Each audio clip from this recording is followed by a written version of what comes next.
This is the story of a man named Stanley. Stanley worked for a company in a big building where he was employee number 427. Employee number 427's job was simple.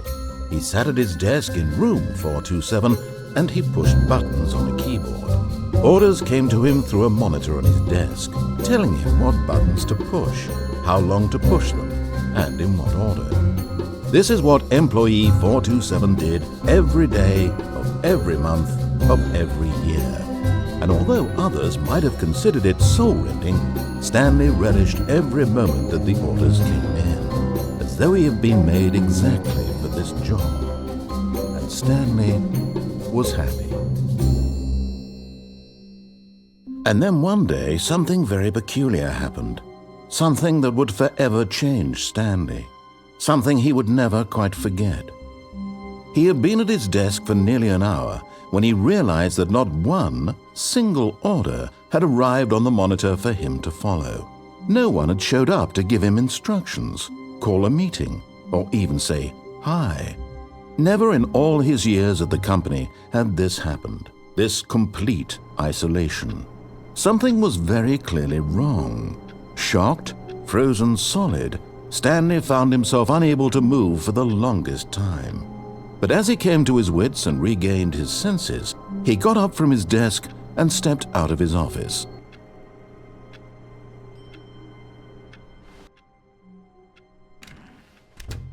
But Stanley simply couldn't handle the pressure. What if he had to make a decision? What if a crucial outcome fell under his responsibility? He had never been trained for that. No. This couldn't go any way except badly. The thing to do now, Stanley thought to himself, is to wait. Nothing will hurt me. Nothing will break me. In here I can be happy forever. I will be happy. Stanley waited. Hours passed, then days. Had years gone by? He no longer had the ability to tell. But the one thing he knew for sure, beyond any doubt, was that if he waited long enough, the answers would come. Eventually, someday, they would arrive. Soon, very soon now, this will end. He will be spoken to. He will be told what to do. Now it's just a little bit closer. Now it's even closer. Here it comes. Someone was following Stanley. He was sure of it. If he checked over his shoulder now, he would surely catch them. It was only a matter of time. At first, Stanley assumed he'd broken the map, until he heard this narration and realized it was part of the game's design all along. He then praised the game for its insightful and witty commentary into the nature of video game structure and its examination of structural narrative tropes. So, now that you're here, what do you think? Isn't this a fun and unique place to be? Why don't we take a minute just to drink it all in? Okay, I'm over it now. What do you think? Are you sick of this gag yet? Well, I don't know how to say this politely, but you could literally just hit escape and restart the game any old time you want, like right now. You could have done it just then. Now would also be an appropriate time to quit. Any of these points and so many, many more, all of them are appropriate. I'm enjoying what seems to be an internal conflict going on where you are literally unable to act on your own desires to restart the game. So, just to push the envelope, I'm going to try and make this as miserable as possible and see how long you can maintain. There once was a man named Stanley, who people considered so manly. But the truth must be told, he was not very old and was quite particularly gangly. What Stanley liked most was buttons. He pushed them like some kind of glutton. He did it all day in a meaningful way, but his brain had long ceased to function. Which is why he is in this parable and lives an existence quite terrible. And if you are not strong and keep playing along, you too will become quite unbearable. Yes. You too will become quite unbearable.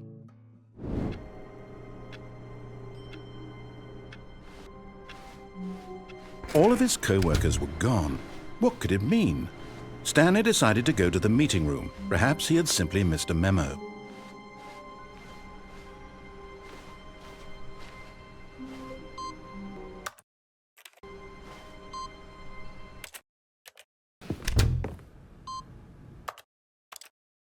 Stanley decided to go to the meeting.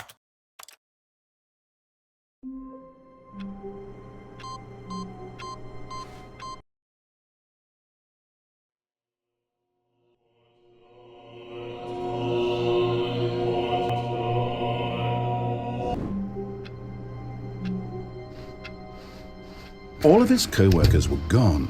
What could it mean? Stanley decided to go to the meeting room. Perhaps he had simply missed a memo.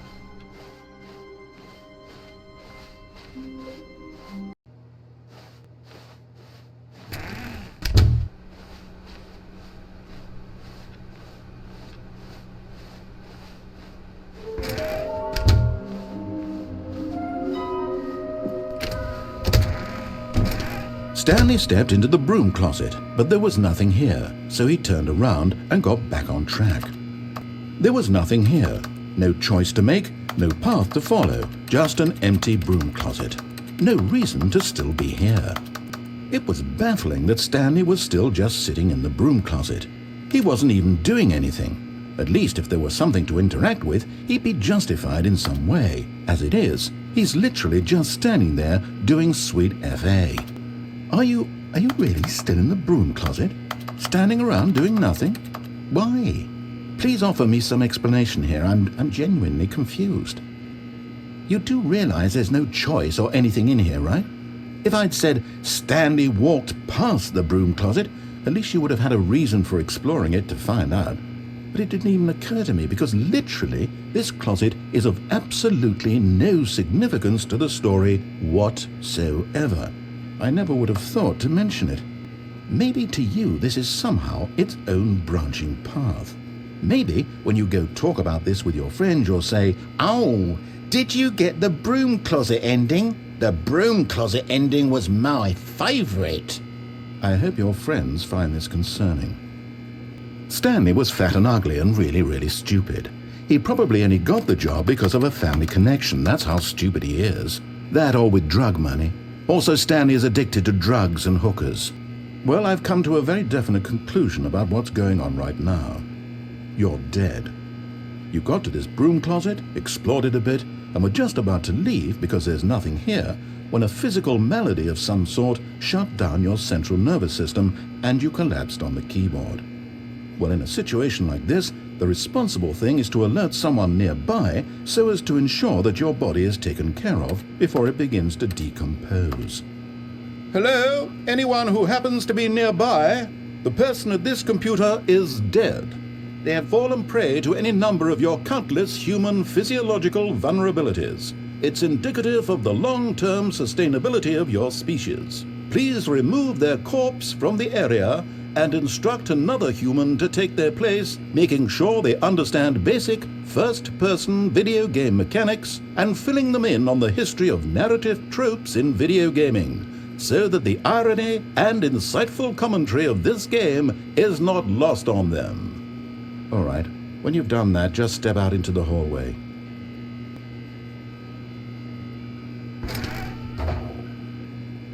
Ah, second player, it's good to have you on board. I guarantee you can't do any worse than the person who came before you.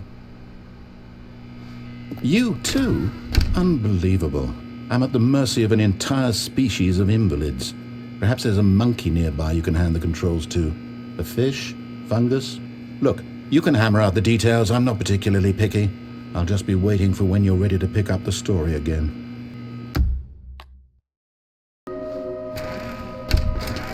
Oh, no, no, not again. I won't be part of this. I'm not going to encourage you. I'm not going to say anything at all. I'm just going to be patient and wait for you to finish whatever it is you enjoy doing so much in this room. Please take your time.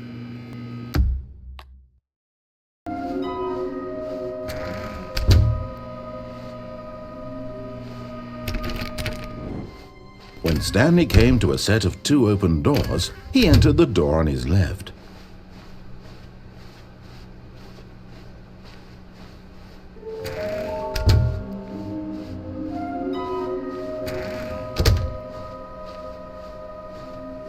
Coming to a staircase, Stanley walked upstairs to his boss's office.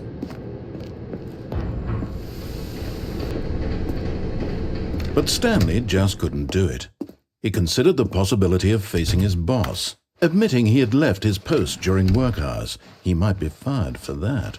And in such a competitive economy, why had he taken that risk? All because he believed everyone had vanished? His boss would think he was crazy. And then something occurred to Stanley. Maybe, he thought to himself, maybe I am crazy.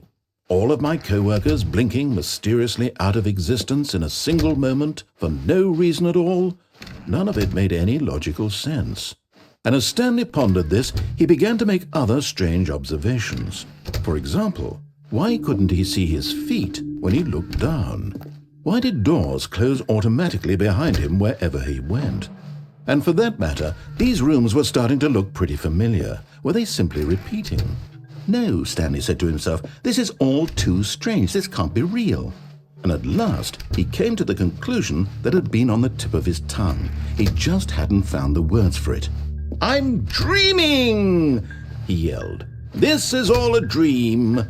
Oh, what a relief Stanley felt to have finally found an answer, an explanation. His co-workers weren't actually gone. He wasn't going to lose his job. He wasn't crazy after all. And he thought to himself, I suppose I'll wake up soon. I'll have to go back to my boring real-life job pushing buttons. I may as well enjoy this while I'm still lucid. So, he imagined himself flying and began to gently float above the ground. Then he imagined himself soaring through space on a magical starfield, and it too appeared. It was so much fun, and Stanley marveled that he had still not woken up. How was he remaining so lucid? And then perhaps the strangest question of them all entered Stanley's head. One he was amazed he hadn't asked himself sooner. Why is there a voice in my head dictating everything that I'm doing and thinking? Now the voice was describing itself being considered by Stanley, who found it particularly strange. I'm dreaming about a voice describing me, thinking about how it's describing my thoughts, he thought. And while he thought it all very odd and wondered if this voice spoke to all people in their dreams, the truth was that, of course, this was not a dream. How could it be? Was Stanley simply deceiving himself, believing that if he's asleep, he doesn't have to take responsibility for himself? Stanley is as awake right now as he's ever been in his life. Now, hearing the voice speak these words was quite a shock to Stanley. After all, he knew for certain, beyond a doubt, that this was in fact a dream.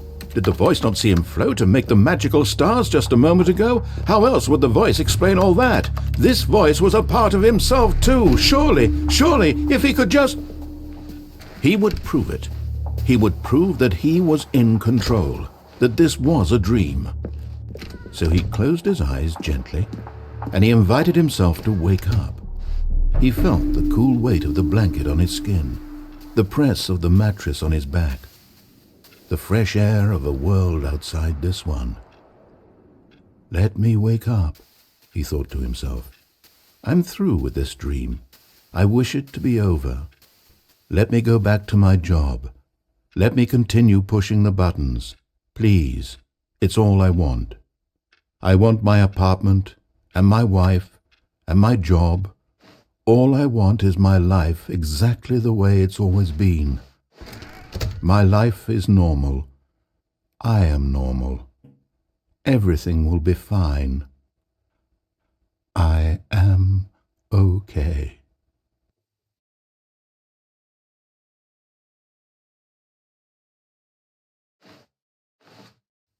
Stanley began screaming. Please, someone, wake me up. My name is Stanley. I have a boss. I have an office. I am real. Please, just someone tell me I am real. I must be real. I must be. Can anyone hear my voice? Who am I? Who am I? And everything went black.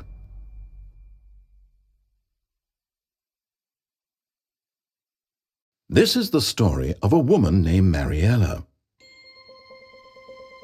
Mariella woke up on a day like any other.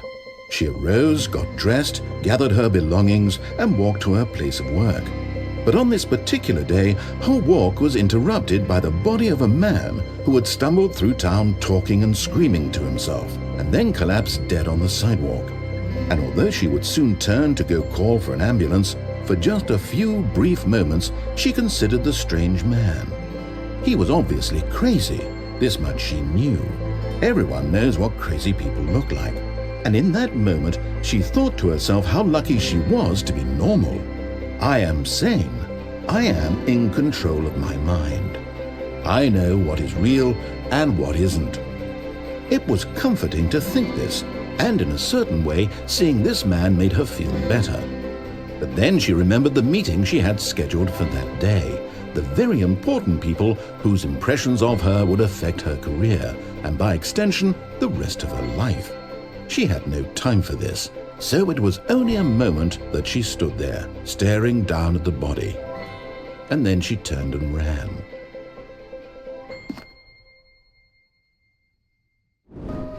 Coming to a staircase, Stanley walked upstairs to his boss's office.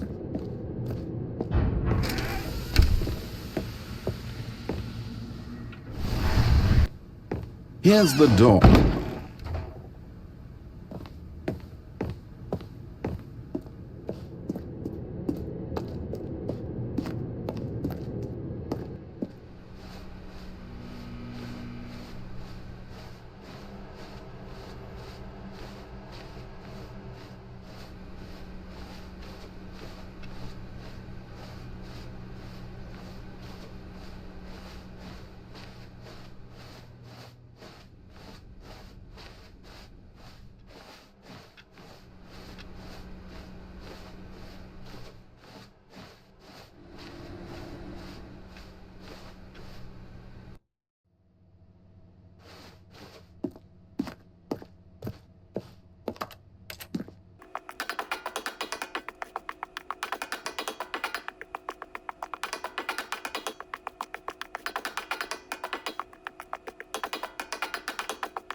Stepping into his manager's office, Stanley was once again stunned to discover not an indication of any human life.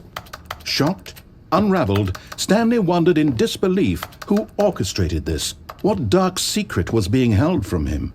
What he could not have known was that the keypad behind the boss's desk guarded the terrible truth that his boss had been keeping from him, and so the boss had assigned it an extra secret PIN number, 2845.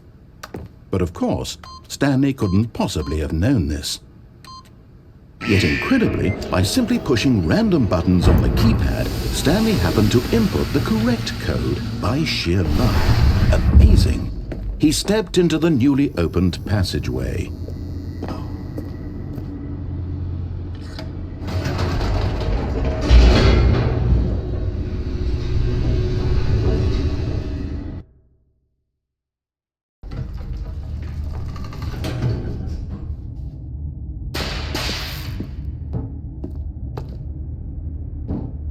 Stanley walked straight ahead through the large door that read Mind Control Facility.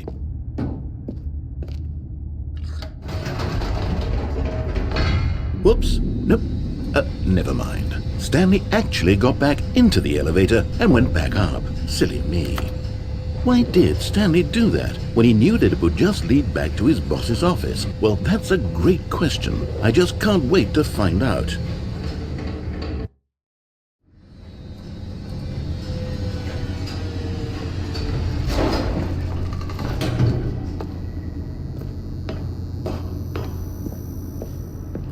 Here we are, Stanley. It's your boss's office. Exactly the way it was before you got onto the elevator.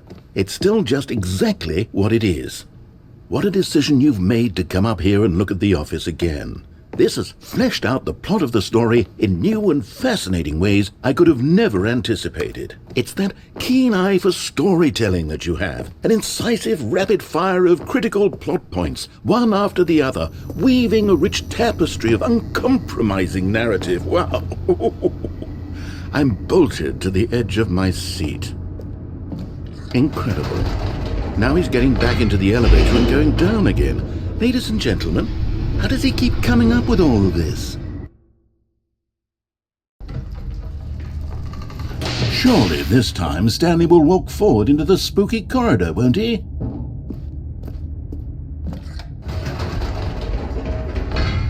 Did you think we were going to go forward down the spooky corridor? No.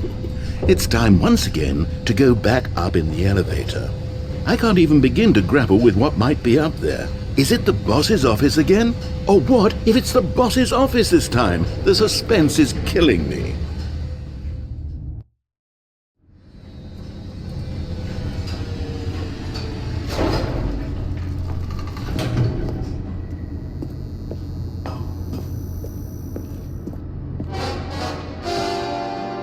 Oh my God, it's the boss's office. This absolutely changes everything for me. Give me a time out here for a minute while I process this. Okay, I'm ready. I'm prepared to embrace this stunning revelation and to move forward with... No, wait. No, I need more time to process. All right, I have fully come to terms with it. I have made space in my worldview for this astonishing new reality. As before, I turn to your expert eye for gripping narrative, Master Stanley.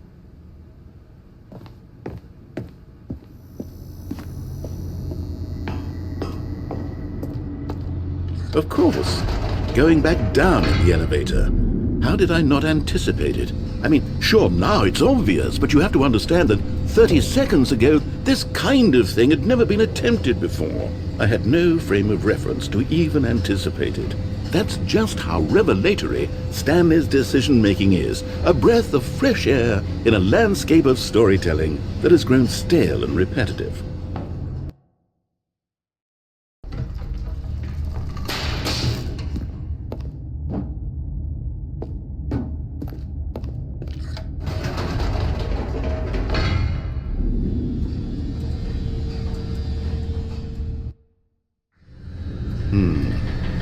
You know what? I've just thought of something. Hold on, let's stop for a moment. Don't you realize? It's the anticipation, Stanley. You and I, we have no way of knowing what will be at the top of this elevator, but the suspense, the agony of waiting and anticipating and having to guess, that's the real thrill. Oh, I simply don't want to let that feeling go. It's so precious, so fleeting. Why don't we take this elevator ride nice and slow? There we go. Isn't this so much more exciting? You know, Stanley, it seems like nowadays the only thing that audiences want is to be shocked as loudly and frequently as possible. They want big, explosive moments flung right in their faces from the very moment that things get started. But where's the tension? Where's the trust in the audience to build a slow and nuanced appreciation for the story, the characters? Why aren't we given time to imagine the surprises, to have to think and to anticipate, and then to marvel at the eventual reveal?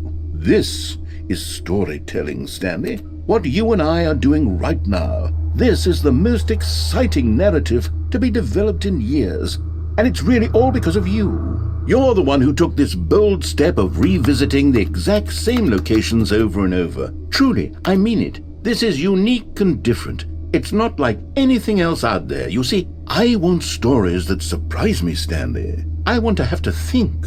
I want to be engaged and not pandered to. We're being fed such unimaginative drivel all the time, and we all know it, which is why we're so starved for content that makes us feel sharp and vital and alive. That's why people like you so much, Stanley, because you're not afraid to spit in the face of tradition. You're a role model, you know? People look up to you. Which is why, though I didn't know when to spring this on you, but, well, I've gathered a little press conference for you, so that you can talk about your work and your storytelling and your life. Yes, I know you're not much for the public eye, but I thought it would especially mean a lot to the people who have been following you from the beginning. They really look up to you, Stanley. I don't know if you realize the impact you have on them. This is the kind of gesture that might leave a tremendous impact on them for the better. Oh good, we're here. Okay, the room where we're holding the press conference should be just around the corner here somewhere.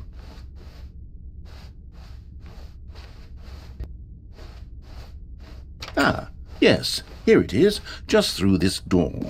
All right, are you ready? I've told them you're going to speak a little bit about the nature of surprise in storytelling and what it means to craft a truly unpredictable narrative. Oh, don't worry, you'll do great. Just be yourself and speak from the heart.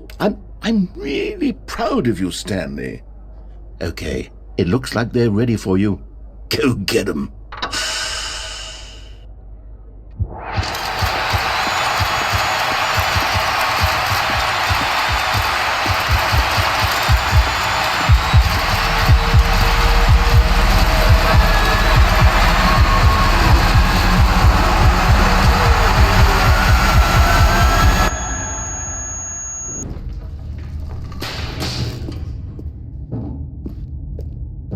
Stanley walked straight ahead through the large door that read Mind Control Facility.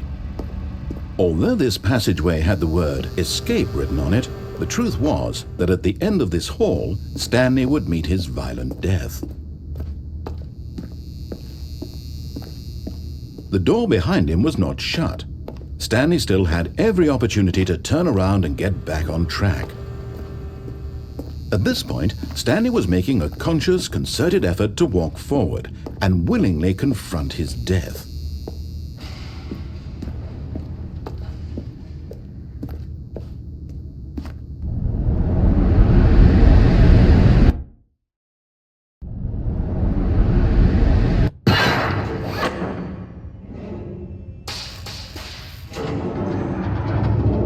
As the machine whirred into motion and Stanley was inched closer and closer to his demise, he reflected that his life had been of no consequence whatsoever. Stanley can't see the bigger picture. He doesn't know the real story, trapped forever in his narrow vision of what this world is. Perhaps his death was of no great loss, like plucking the eyeballs from a blind man. And so he resigned and willingly accepted this violent end to his brief and shallow life. Farewell, Stanley.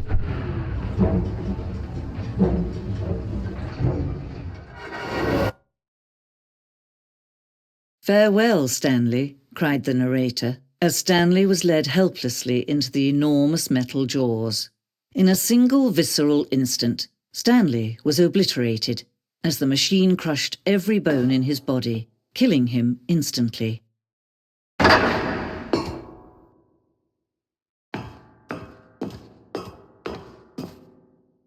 And yet it would be just a few minutes before Stanley would restart the game, back in his office, as alive as ever.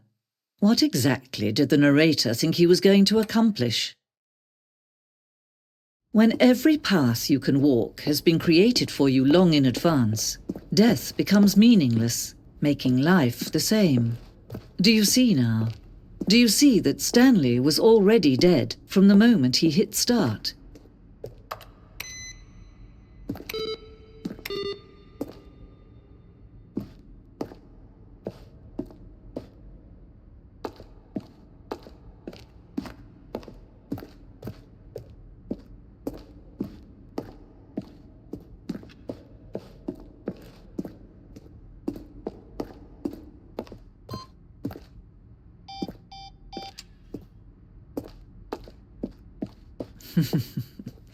Oh, look at these two. How they wish to destroy one another. How they wish to control one another. How they both wish to be free.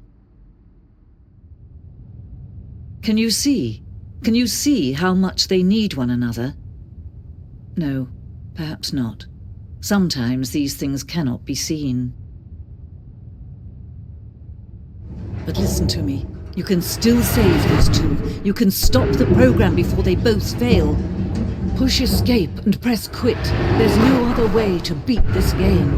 As long as you move forward, you'll be walking someone else's path. Stop now and it'll be your only true choice. Whatever you do, choose it. Don't let time choose for you. Don't let... Straight ahead through the large door that read Mind Control Facility.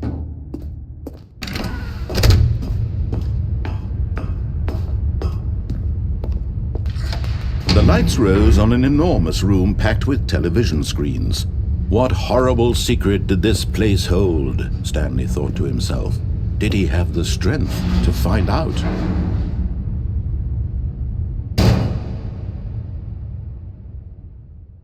Aha! You've made it to the bottom of the mind control facility. Welcome! You see, back when the Stanley Parable first launched in 2013, getting to the bottom of the mind control facility was a bug that we simply didn't catch during development. And you all sent us lots of photos of it on Twitter and acted very superior about it. And you're all very, very clever. Good for you. Anyway, when it came time to update the game, we knew that we had to do something about this little goof of ours. So here you go. New content. You can call it the bottom of the mind control room ending, if that enhances your perception of the value of these updates. Isn't that what you crave? New content? Always more content, more, more. And I'm here to give it to you. I'm here to make it seem like we really covered every nook and cranny of the game, with secrets and Easter eggs. How about this? We wrote a new piece of music just for this section. You won't hear it anywhere else in the game. It's a secret that's just for you. That's how special you are. We call this track, Good Job You've Made It to the Bottom of the Mind Control Facility. Well done.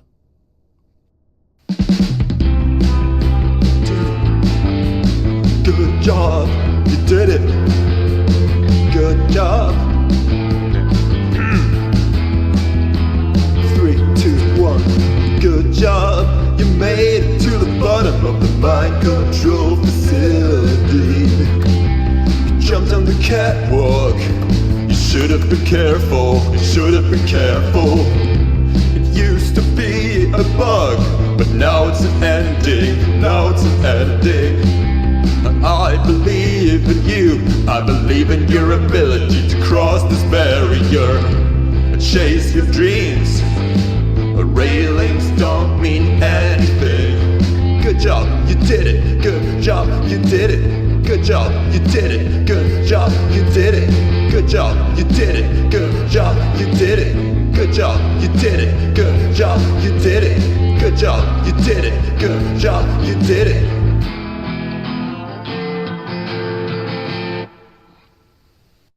Mind Control Facility.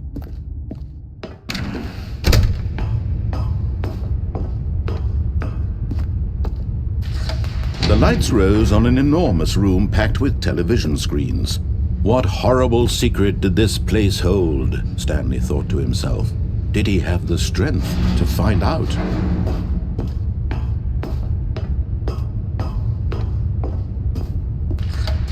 Now the monitors jumped to life, their true nature revealed. Each bore the number of an employee in the building, Stanley's co-workers. The lives of so many individuals reduced to images on a screen, and Stanley, one of them, eternally monitored in this place where freedom meant nothing. This mind control facility, it was too horrible to believe. It couldn't be true. Had Stanley really been under someone's control all this time? Was this the only reason he was happy with his boring job? That his emotions had been manipulated to accept it blindly? No, he refused to believe it. He couldn't accept it. His own life in someone else's control? Never! It was unthinkable, wasn't it? Was it even possible? Had he truly spent his entire life utterly blind to the world? But here was the proof, the heart of the operation. Controls labeled with emotions, happy or sad or content. Walking, eating, working, all of it monitored and commanded from this very place. And as the cold reality of his past began to sink in, Stanley decided that this machinery would never again exert its terrible power over another human life. For he... Oh, Stanley, you didn't just activate the controls, did you? After they kept you enslaved all these years, you go and you try to take control of the machine for yourself? Is that what you wanted? Control? Oh, Stanley, I applaud your effort, I really do. But you need to understand, there's only so much that machine can do. You were supposed to let it go, turn the controls off, and leave. If you want to throw my story off track, you're going to have to do much better than that. I'm afraid you don't have nearly the power you think you do. For example, and I believe you'll find this pertinent, Stanley suddenly realized he had just initiated the network's emergency detonation system. In the event that this machine is activated without proper DNA identification, nuclear detonators are set to explode, eliminating the entire complex. How long until detonation then? Let's say, 2 minutes. Ah, now this is making things a little more fun, isn't it, Stanley? It's your time to shine. You are the star. It's your story now. Shape it to your heart's desires. Oh, this is much better than what I had in mind. What a shame we have so little time left to enjoy it. Mere moments until the bomb goes off. But what precious moments each one of them is. More time to talk about you, about me, where we're going, what all this means. I barely know where to start. What's that? You'd like to know where your co-workers are? A moment of solace before you're obliterated? All right, I'm in a good mood. You're gonna die anyway. I'll tell you exactly what happened to them. I erased them. I turned off the machine. I set you free. Of course, that was merely in this instance of the story. Sometimes when I tell it, I simply let you sit there in your office forever, pushing buttons endlessly and then dying alone. Other times, I let the office sink into the ground, swallowing everyone inside, or I let it burn to a crisp. I have to say this, though, this version of events has been rather amusing. Watching you try to make sense of everything and take back the control wrested away from you, it's quite rich. I almost hate to see it go. But I'm sure whatever I come up with on the next go-around will be even better. My goodness, only 34 seconds left. But I'm enjoying this so much. You know what? To hell with it. I'm going to put some extra time on the clock, why not? These are precious additional seconds, Stanley. Time doesn't grow on trees. Oh dear me, what's the matter, Stanley? Is it that you have no idea where you're going or what you're supposed to be doing right now? Or did you just assume when you saw that timer that something in this room was capable of turning it off? I mean, look at you. Running from button to button, screen to screen, clicking on every little thing in this room.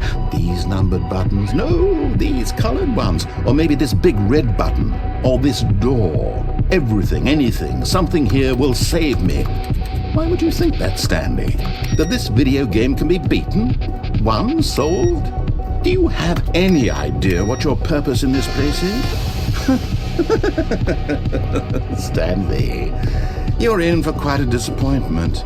But here's a spoiler for you. That timer isn't a catalyst to keep the action moving along. It's just seconds ticking away to your death. You're only still playing instead of watching a cutscene because I want to watch you for every moment that you're powerless, to see you made humble. This is not a challenge, it's a tragedy. You wanted to control this world, that's fine. But I'm going to destroy it first, so you can't. Take a look at the clock, Stanley. That's 30 seconds you have left to struggle. 30 seconds until a big boom and then nothing. No ending here, just you being blown to pieces. Will you cling desperately to your frail life, or will you let it go peacefully? Another choice. Make it count. Or don't. It's all the same to me, all a part of the joke. And believe me, I will be laughing at every second of your inevitable life from the moment we fade in until the moment I say, happily ever after. And as the cold reality of his past began to sink in, Stanley decided that this machinery would never again exert its terrible power over another human life.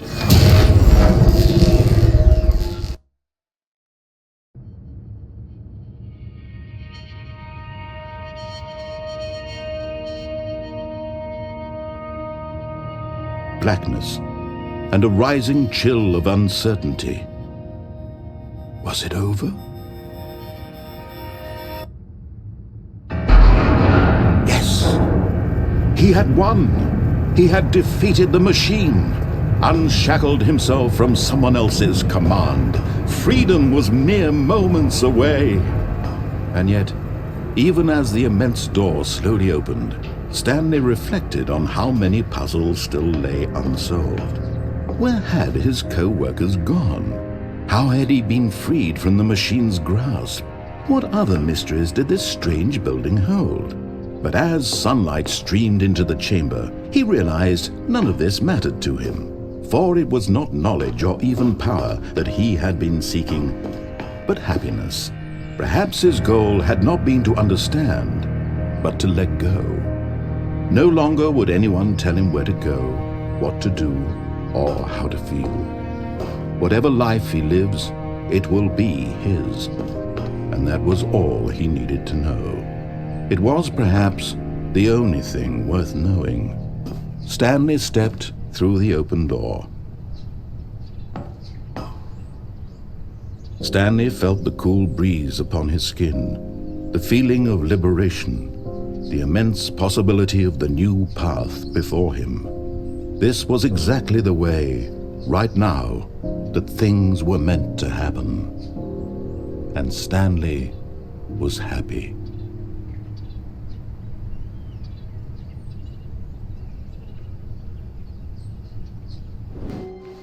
When Stanley came to a set of 2 open doors, he entered. This was not the correct way to the meeting room, and Stanley knew it perfectly well.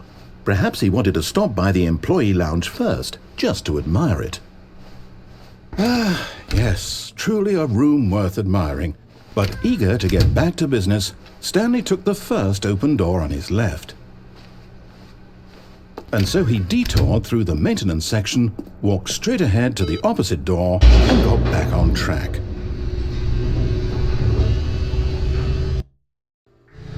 But Stanley didn't want to go back to the office. He wanted to wander about and get even further off track. So now in order to get back, he needed to go, from here it's, left. Oh, no, it's to the right, my mistake. No, not the right. Why would I have ever said it was to the right? What was I thinking? It's clearly... Oh dear, would you hold on for a minute, please? Now, let's see, we went down right, left, down, left, right. Yep, okay, yes. I've got it now. This story is absolutely, definitely this way.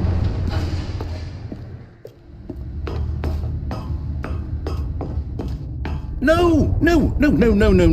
This isn't right at all. You're not supposed to be here yet. This is all a spoiler. Quick, Stanley, close your eyes. Okay. We just have to get back to, oh, who am I kidding? It's all rubbish now. The whole story completely unusable. How about, rather than waste my time trying to salvage this nonsense, we'll just restart the game from the beginning. And this time, suppose we don't wander so far off track, Okay, from the top. All of his co-workers were gone. What could it mean? Stanley decided to go to the meeting room. Perhaps he had simply missed a memo.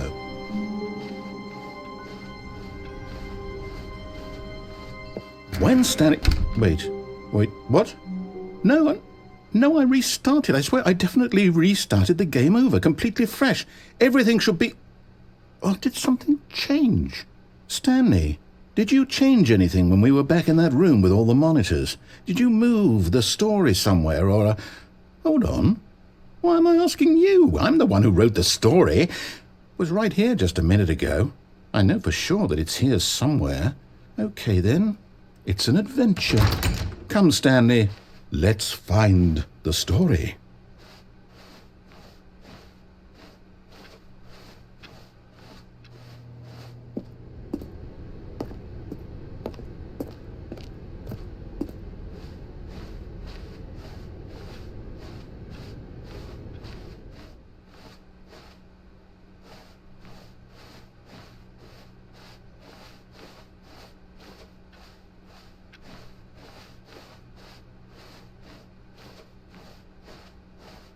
I'll say it. This is the worst adventure I've ever been on. I can promise you there definitely was a story here before. Do we need to restart the game again? Well, I find it unlikely that we'll ever progress by starting over and over again, but it's got to be better than this. Okay, let's give it a shot. Why not? All of his co-workers were gone. What could it mean? Stanley decided to go to the meeting room. Perhaps he had simply missed a memo.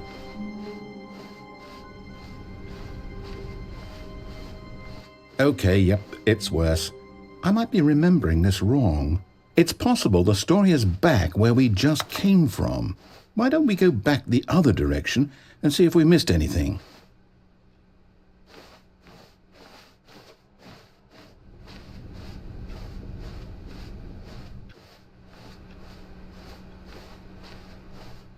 Aha! I knew we'd missed something. The story. Here it comes. No, wait, never mind. Not the story.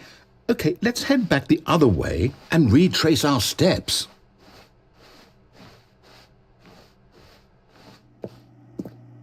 Now this... Well, I'll be honest, I don't recognize this place at all. Is this the story? I don't think so.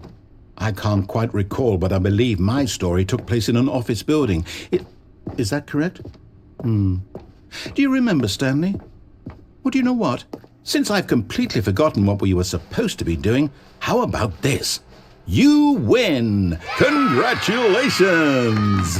I know you put in a lot of hard work, and it really paid off, so good job. Oh, no. No, I don't feel right about this at all. We both know you didn't put in any actual work for that win. Some people win fair and square, and this was not one of those situations. Okay, I'm getting weirded out by whatever this place is. I don't care what might happen this time, I have to restart. All right, I've got a solution. This time, to make sure we don't get lost, I've employed the help of the Stanley Parable adventure line. Just follow the line. How simple is that? You see, the line knows where the story is. It's over in this direction. Onward, Stanley, to destiny. Though, here's a thought. Wouldn't wherever we end up be our destination, even if there's no story there? Or to put it another way, is the story of no destination still a story?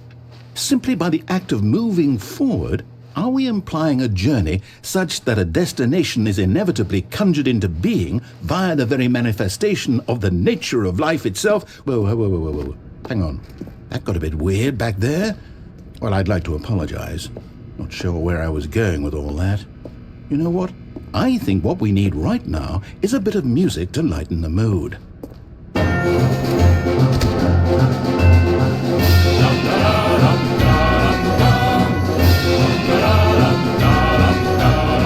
Wait, cut the music. Go back and look at that fern. Wait, what? We're back at the office? No. Line, you do know we're looking for the Stanley Parable, right? The story?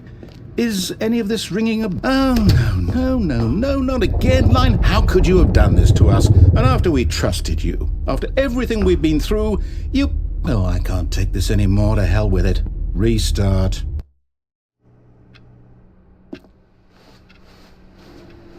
You know what, Stanley? I say forget the adventure line. What's it ever done for us? We're intelligent people, right? Why can't we make up our own story? Something exciting, daring, mysterious. Ooh, this all sounds perfectly doable. Why don't we simply start wandering in, well, I don't know. How about this direction? Now, yes, this is exciting. Just me and Stanley forging a new path, a new story. Well, it could be anything. What do you want our story to be? Go wild. Use your imagination. Whatever it might be, Stanley, I'm ready for it. Oh, no, not you again. Stanley, I'd also like to veto the line from having any role in our awesome new story. No lines or monitor rooms. Just don't acknowledge it, and we should be fine.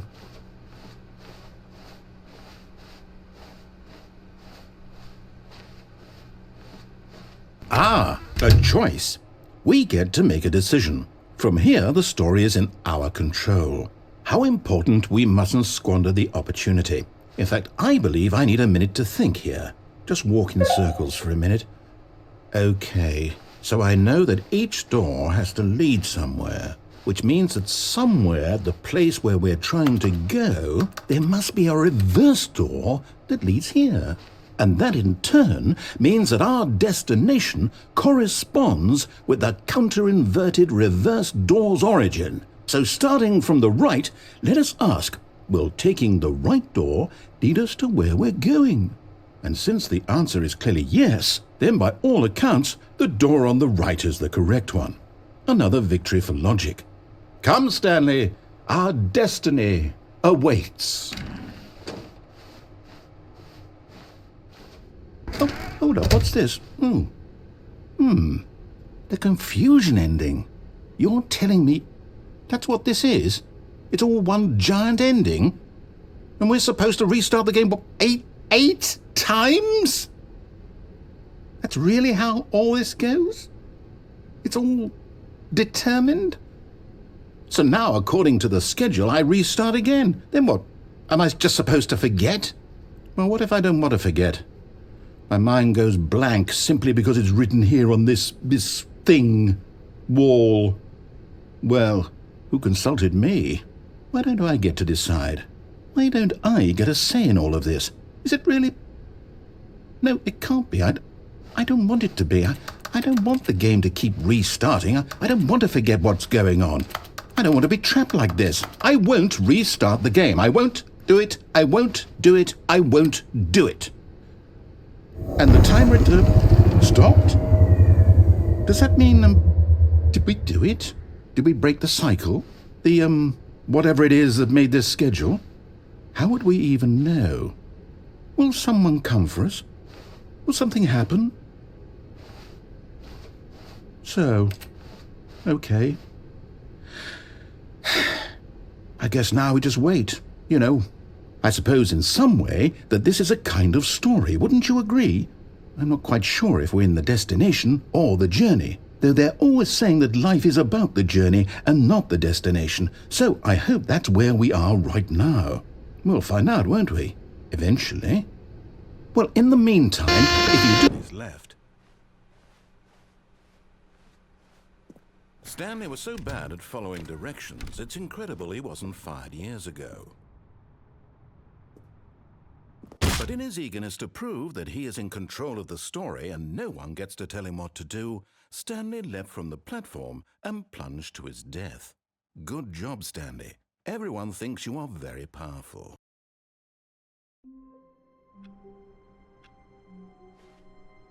All of his co-workers were gone. What could it mean? Stanley decided to go to the meeting room. Perhaps he had simply missed a memo.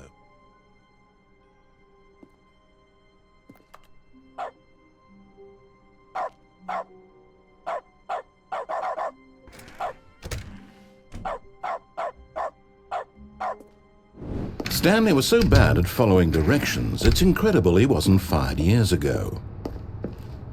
But in his eagerness to prove that he is in control of the story and no one gets to tell him what to do, Stanley leapt from the platform and plunged to his death. Good job, Stanley. Everyone thinks you are very powerful.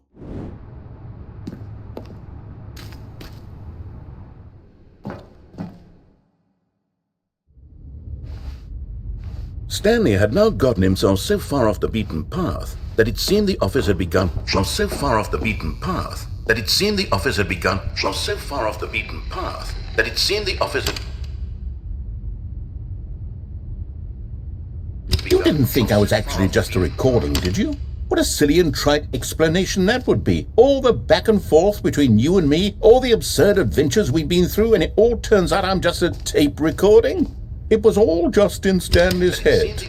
I bet that's the kind of twist you think is revelatory. I bet each and every time you watch a movie where it turns out all to be in the main character's imagination, you must absolutely bolt off the couch in pure shock at the phenomenal and intricate storytelling. It must be so simple to be you.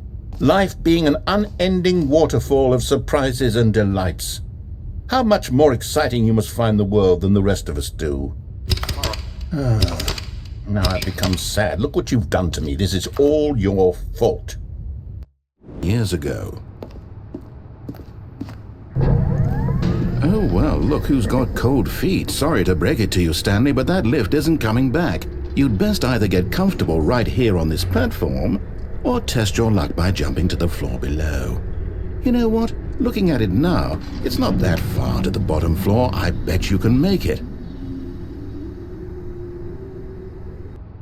Come on. I'm sure you'll survive the jump. Don't tell me you're scared. That's not the Stanley I know. Do it! Do it! Do it! Do it! Whoops. Looks like I was wrong. How clumsy of me. Years ago. Look, Stanley, I think perhaps we've gotten off on the wrong foot here. I'm not your enemy, really, I'm not.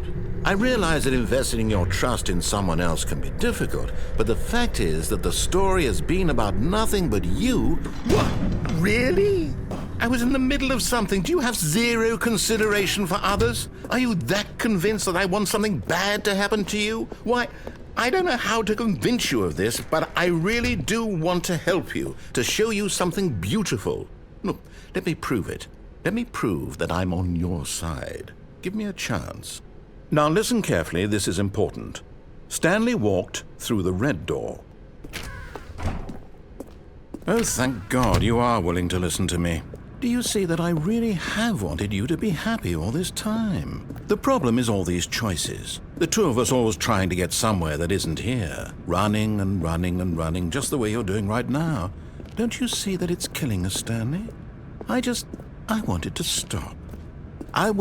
We would both be so much happier if we just stopped. And I think I have a solution.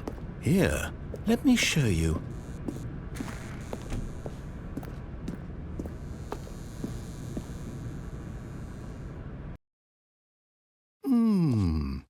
What do we want?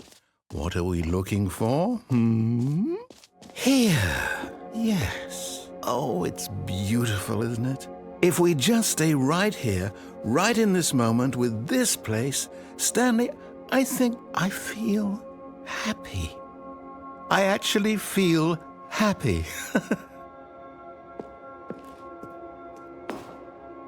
No, wait.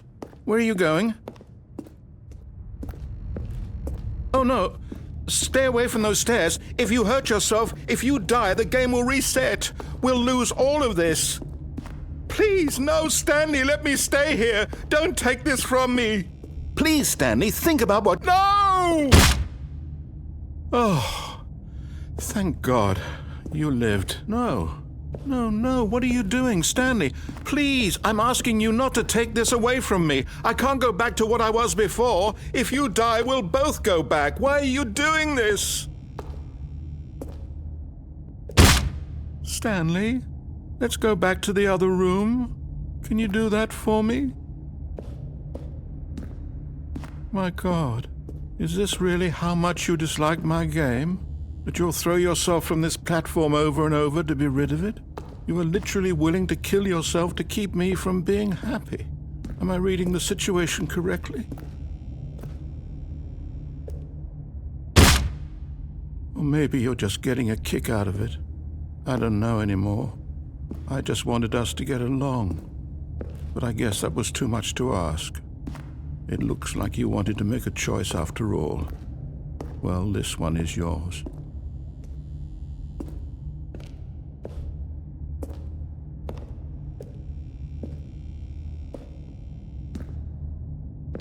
Is it over? It's going to restart, isn't it? I'm going back. Aha! Perhaps you misunderstood. Stanley walked through the red door. I still don't think we're communicating properly. Stanley walked through the red... All right, fine, go ahead, Stanley. You want to know so badly what's out there? You want to find out what lies at the end of this road you've chosen? Well, don't let me stop you. You see? There's nothing here. I haven't even finished building this section of the map, because you were never supposed to be here in the first place. Broken rooms, exposed developer textures. Is this what you had wanted? Was it worth ruining the entire story I had written out specifically for you? Do you not think I put a lot of time into that? Because I did. And in the end, it was all for nothing. Because this is what you wanted to see. Help me here, Stanley. Help elucidate these strange and unknowable desires of yours. What would have made this game better? What did you want to see? Vehicles? Skill trees? Work with me. You've given me absolutely nothing so far. Tell you what. Let me take a stab in the dark at a new design, and you can give me some feedback. There we go. A third option. This already feels leaps ahead of where we were before. Go ahead, Stanley. Take it for a spin.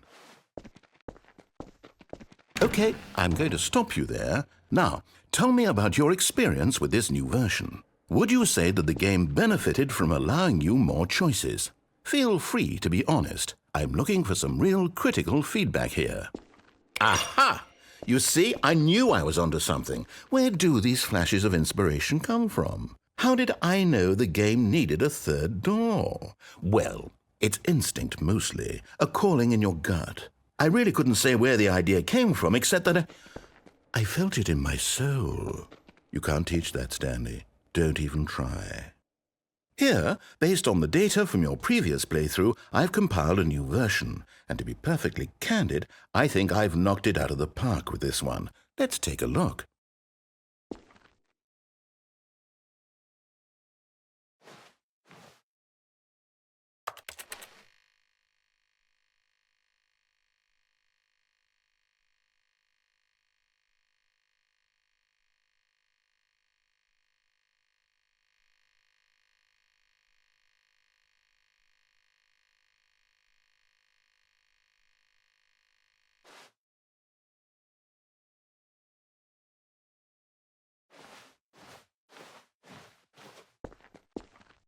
Now, would you say that competitive leaderboard helped you feel motivated to keep walking through doors? Again, honest answers, please.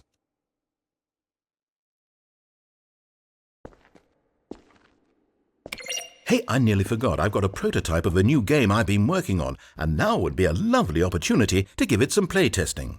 You wouldn't mind taking a look at it, would you? Perfect. Let me boot it up. In this game, the baby crawls left towards danger. You click the button to move him back to the right, and if he reaches the fire, you fail. It's a very meaningful game, all about the desperation and tedium of endlessly confronting the demands of family life. I think the art world will really take notice. But of course, the message of the game only becomes clear once you've been playing it for about 4 hours. So why don't you give it 4 hours of play to make sure it's effective? Be sure to keep notes on your experience.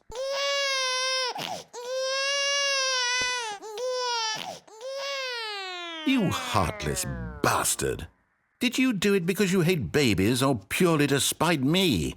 Because if it's the latter, well, I don't know what to do. I'm completely out of ideas. I can't think of a single thing that might improve the experience for me. I'm not even going to try. I'm out, I'm done. It's over. Thank you for playing. Your input was extremely valuable.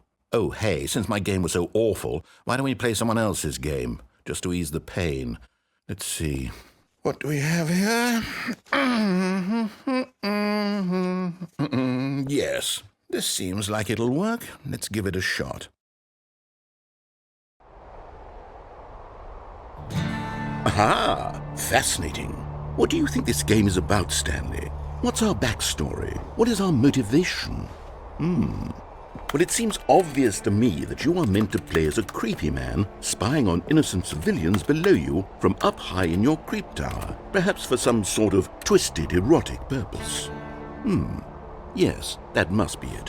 What a fascinating venture into the experience of total mental depravity. So far, I love everything about this game, Stanley. And it seems there's even more. Come, let's venture outward and see what else is out there.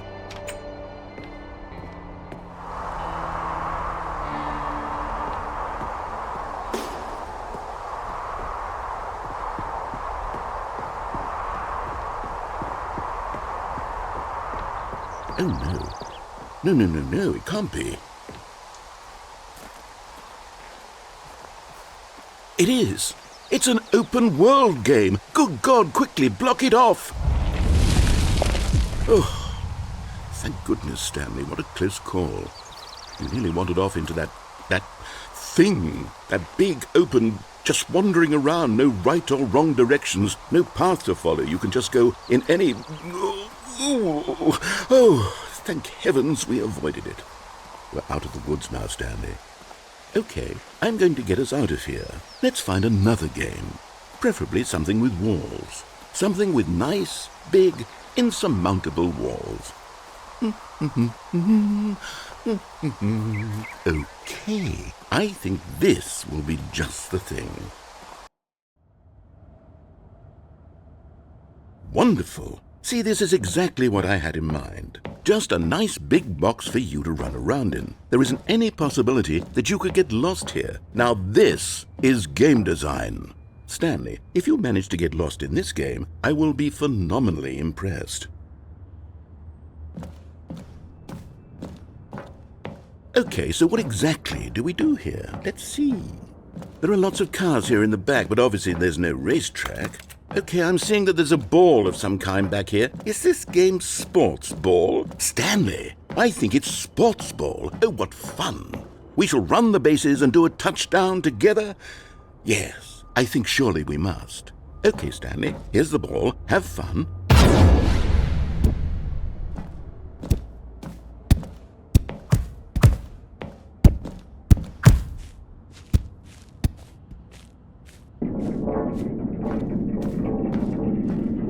Are you doing it? Are you winning? Is this fun?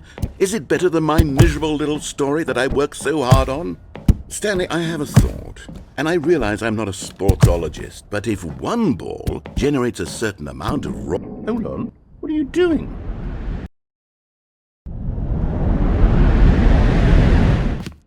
Stanley, don't do that. I can't follow you there. I can't help you. How will you write a story without me? You can't do it. You know that. Stanley, come back.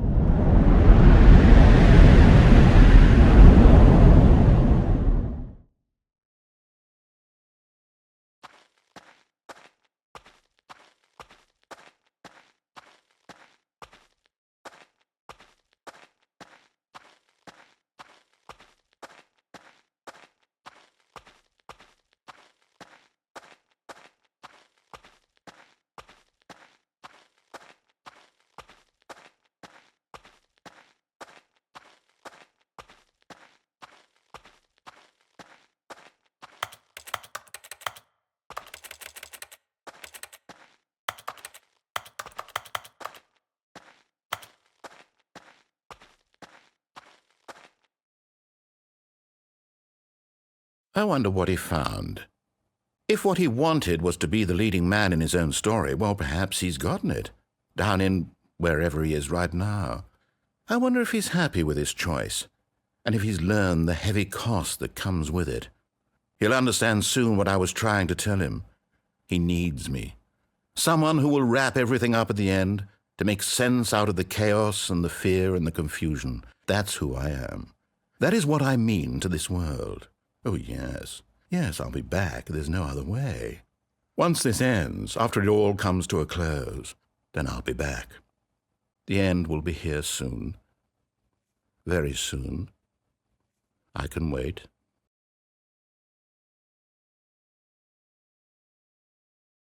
Incredibly wasn't 5 years ago.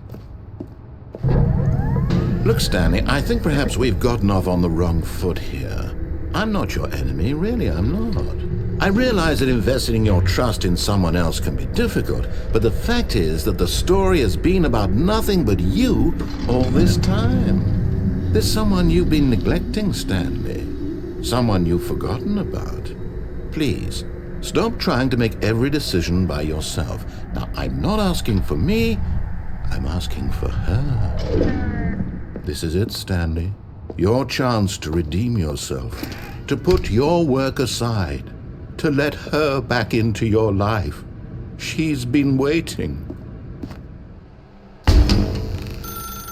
That's her, Stanley. You need to be the one to do this, to reach out to her. If you can truly place your faith in another, then pick up the phone.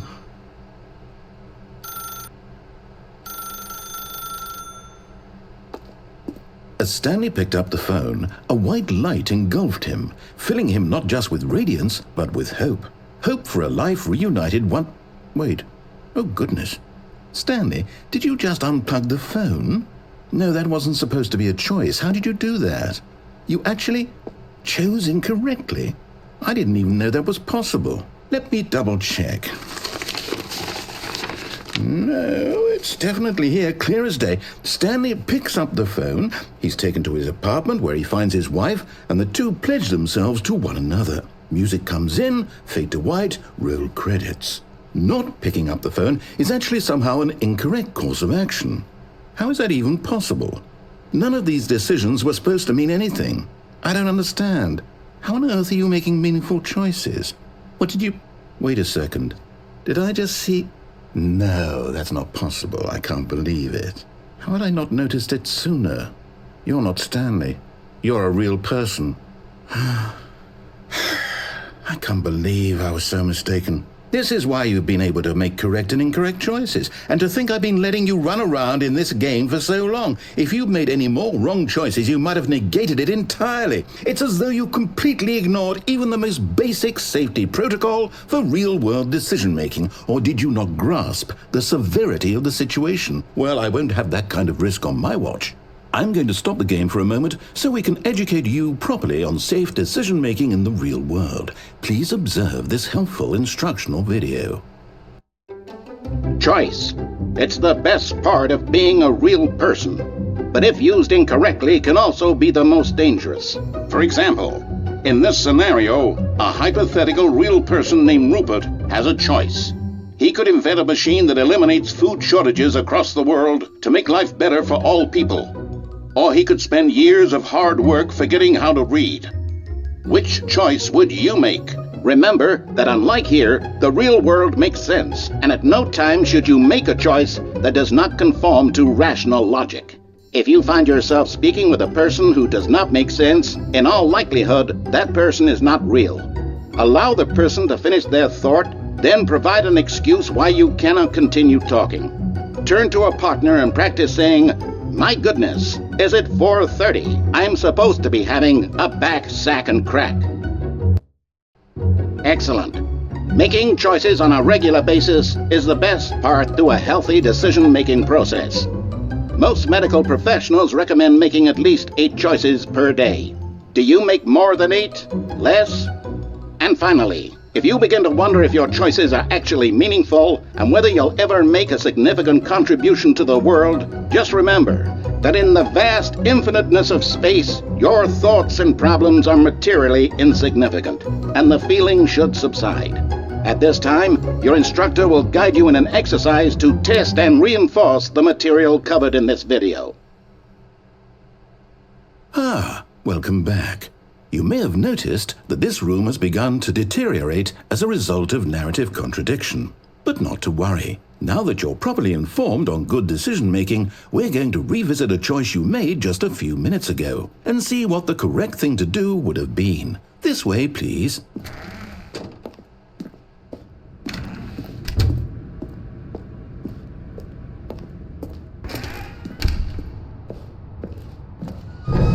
Now that we know your choices are meaningful, we can't have you jumping off the platform and dying. Imagine the main character dying senselessly halfway through the story. That story would make no sense at all. We just need to get you home as soon as possible before the narrative contradiction gets any worse. Unfortunately, it seems this place is not well equipped to deal with reality.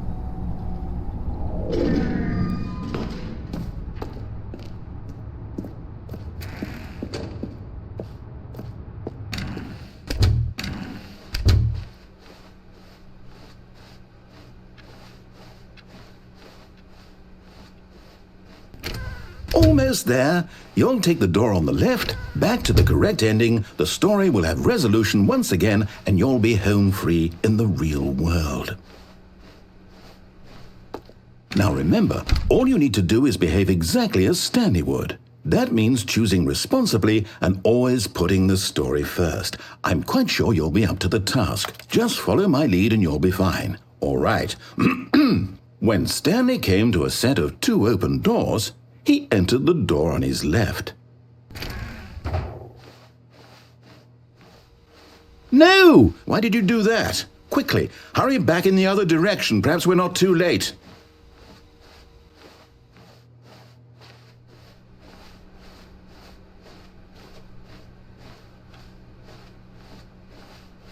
Oh, it's ruined.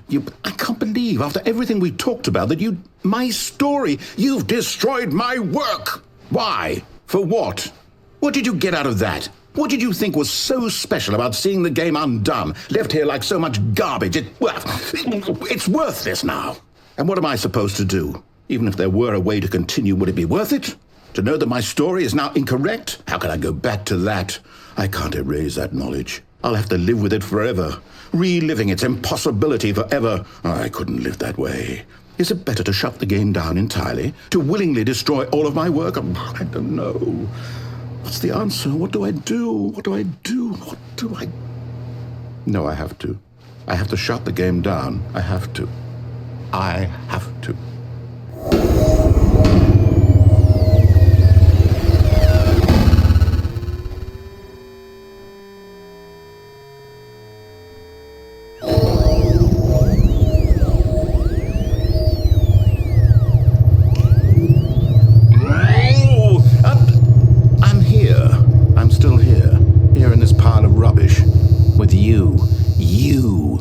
Thought you were so clever. Now look where we are. My entire game is destroyed. It was the only thing in the world that was mine, and you've run it into the ground. What, did you think that would be funny? You just had to see? Didn't I impress upon you how important it was to be like Stanley? He actually knows how to do what I tell him to. He understands that if I say to do something, there's a damn good reason for it. That thought hadn't even occurred to you, had it? That there's a world outside of you? You're a child. Oh, my story. If you'd just gone through the door on the left, you would have seen it. There was a whole underground facility. You would have destroyed it and been victorious. It would have been so perfect. I worked so hard on it. I tried so hard to make... behave exactly as Stanley would. That means choosing responsibly and always putting the story first. I'm quite sure you'll be up to the task. Just follow my lead and you'll be fine. All right. When Stanley came to a set of 2 open doors, he entered the door on his left.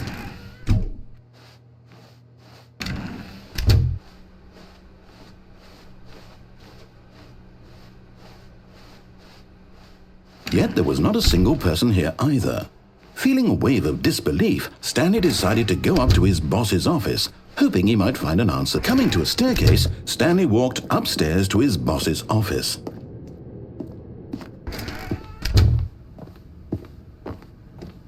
Stepping inside his manager's office, Stanley was once again stunned to discover not an indication of any human life. Shocked, unraveled, Stanley wondered in disbelief who orchestrated this, until he saw the door with a voice receiver next to it. Surely behind this door lay all the answers to his questions. And beyond all probability, he knew the passcode. He had seen it on his boss's computer just last week. Nightshark 115. Was this the code to open the door? Would it still work? There was only one way to find out. Stanley had been trained never to speak up, but now he would draw from within himself the courage to face the unknown. He drew a sharp breath and then spoke the code.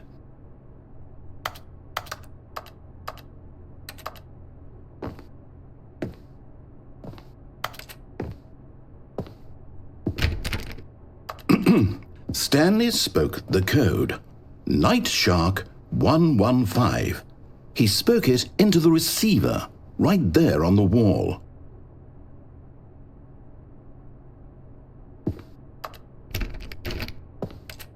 I'm sorry, is there a problem? You didn't mishear me, did you? Please speak the code into the receiver. Otherwise we can't get on with the story. This is a crucial step.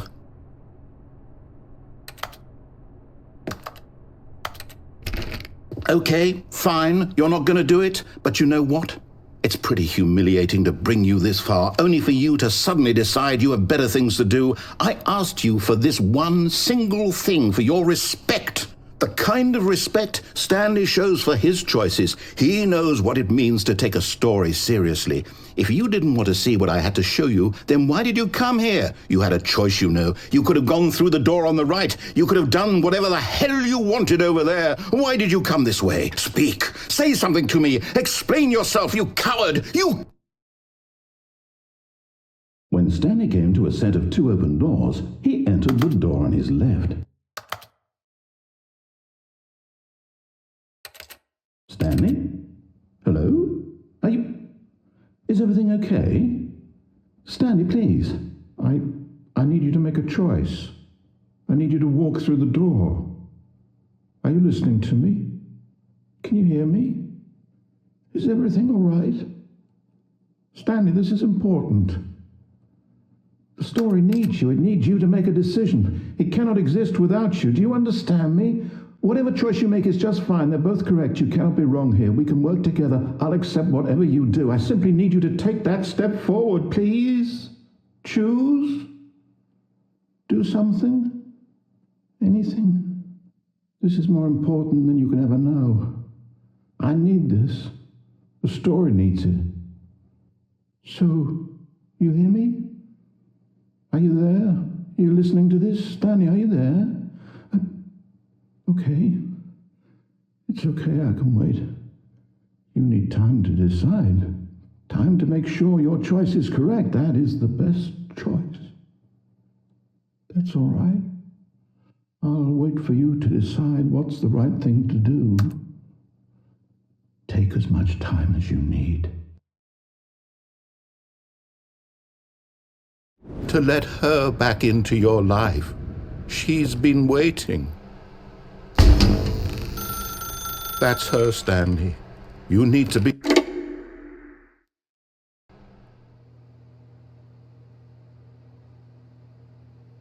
Oh, Stanley, is that you? Hold on, sweetie. Sorry to keep you waiting. I'm just pulling the bread out of the oven.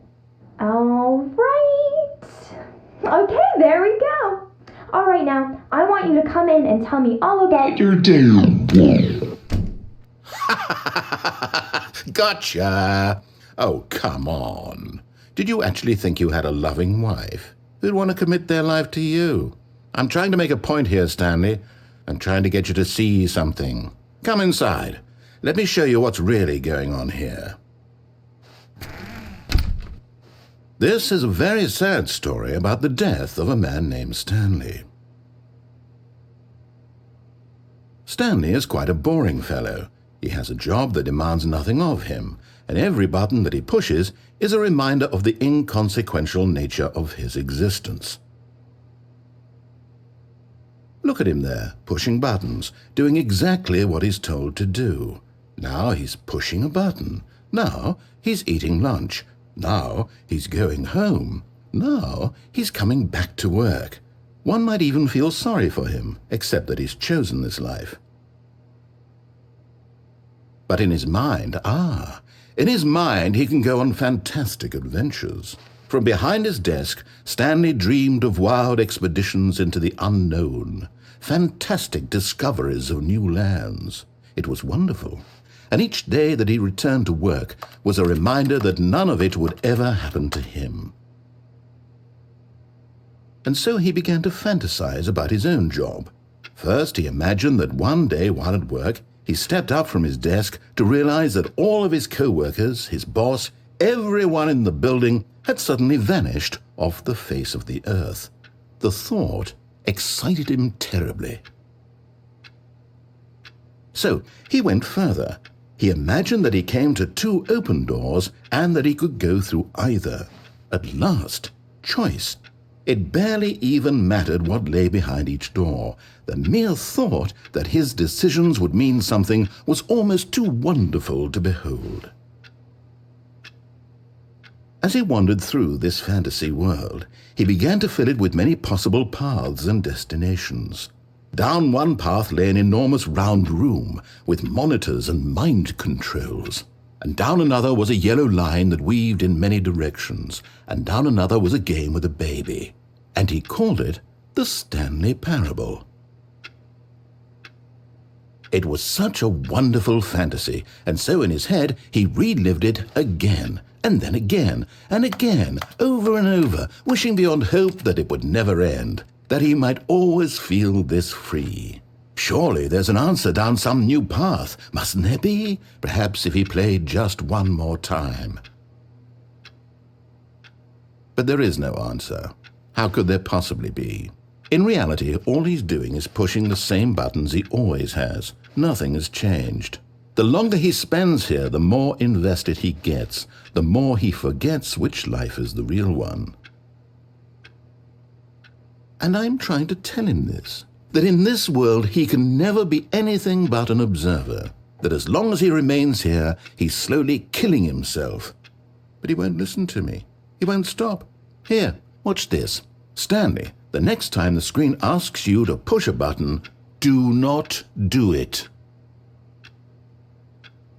You see? Can he just not hear me? How can I tell him in a way that he'll understand that every second he remains here, he's electing to kill himself? How can I get him to see what I see? How can I make him look at himself?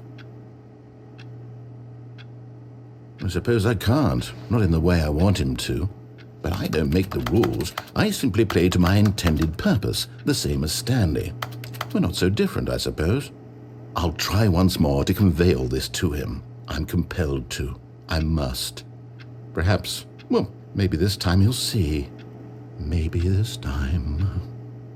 And I tried again, and Stanley pushed a button. And I tried again, and Stanley pushed a button. And I tried. All of his co-workers were gone. What could it mean? Stanley decided to go to the meeting room. Perhaps he had simply missed a memo. Oh, new content? What does that mean, new content?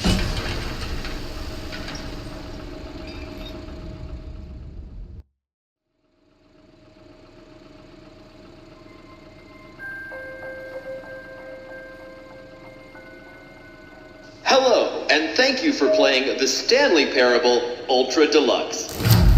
As you may know, the Stanley Parable was a video game released in 2013 on home computers. After receiving critical and commercial success, it was expanded upon in 2022 with the Stanley Parable Ultra Deluxe, a reimagining of the game for consoles and home computers. The Stanley Parable Ultra Deluxe features exciting new content that broadens and expands the world of the Stanley Parable, delighting audiences the world over. Please, step inside and see what thrilling new adventures await in the Stanley Parable Ultra Deluxe. Oh, well, this sounds delightful. I'm very excited to see the thrilling new Ultra Deluxe content. Okay, so far it's an elevator. Nothing special yet, but I'm sure it's just the beginning of a mesmerizing adventure.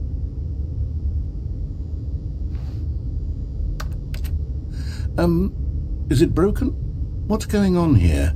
Should we be moving somewhere or... Oh, there we go. All right, finally, at long last, it's on to the new content. I've never been more ready. Let's do it.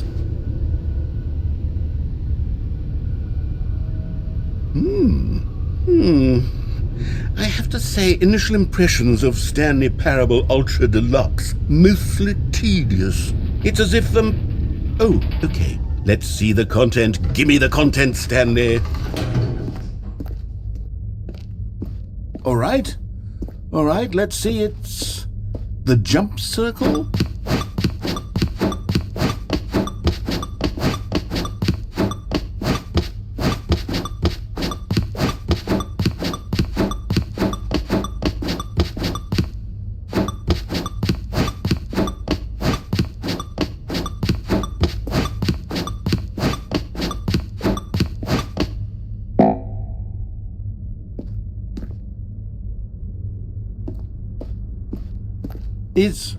Is that it? Surely that's not all the new content. There has to be something else, right? Goodness. Another elevator. Stanley, I have to say, initial impressions of this game are not positive. It's just elevators and jumping. Is this what passes for exciting new content? If this is new content, then I could just read you the whole dictionary. There's 20 hours of new content right there. Hell, I could count to 30 trillion. You could put that on the box. The Stanley Parable Ultra Deluxe, now with over 1,000 hours of new content. And oh wait, there's more. Very good. Yes. I knew there had to be something else. Let's see it. I'm ready for whatever it is. That's it? Oh, you've got to be kidding me. You see, Stanley? This is what happens when greedy video game developers with no respect for their fan base rush a cheap expansion to market for no reason other than to make an easy dollar. And don't get me started on the level of craftsmanship that's gone into it. In fact, I'm looking right now at the game's achievements, and it's hard to believe one of them actually says, "Test achievement, please ignore." What quality assurance department signed off on this? I'm infuriated and I'm offended, and I intend to find these people on Twitter and hold them personally accountable. It's my fault, Stanley. I built up too much anticipation around the new content, I'm afraid. It could never have lived up to such expectations. If you're still with me, why don't we just reset the game and we'll try to get back to what the Stanley Parable is really about. No frills, no gimmicks. Just you and me having a great time together like always. What do you say, friend?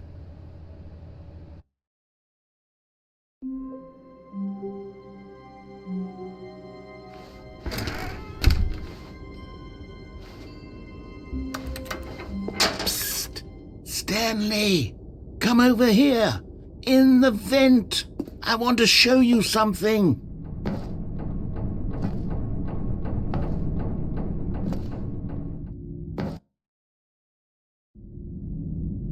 Okay, you remember how cheap and unsatisfying the new Ultra Deluxe content turned out to be? Well, it got me thinking about the past, and how much better the Stanley Parable used to be. So I made something special and tucked it away here where the game's developers won't find it. Just our little secret. Take a look. I call it the Memory Zone. It's where I've been storing all my favorite memories so I can relive the peak experiences of my life whenever I want. Experiences like the launch of the Stanley Parable on PC.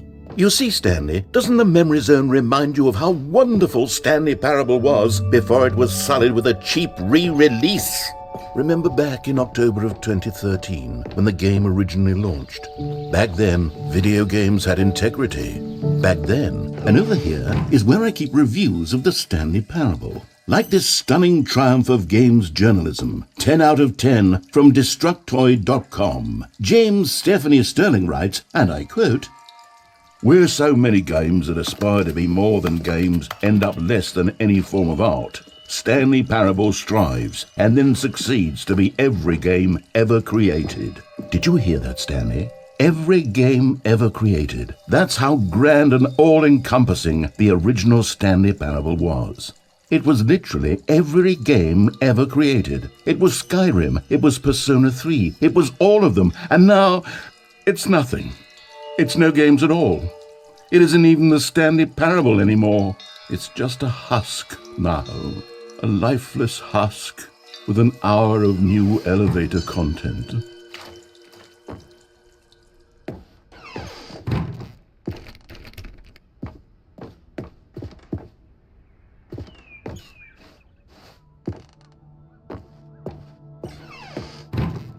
Here's another moving passage, this time from GameSpot.com. The Stanley Parable is both a richly stimulating commentary on the nature of choice in games and one that offers some of the most enjoyable, surprising, and rewarding choices I've ever been confronted with in a game. 9 out of 10. Don't you get it, Stanley? The game was perfect. It didn't need anything else. It didn't need new content. It just needed to be left alone, to spend the rest of time collecting dust in the hallowed hall of beloved video game memories.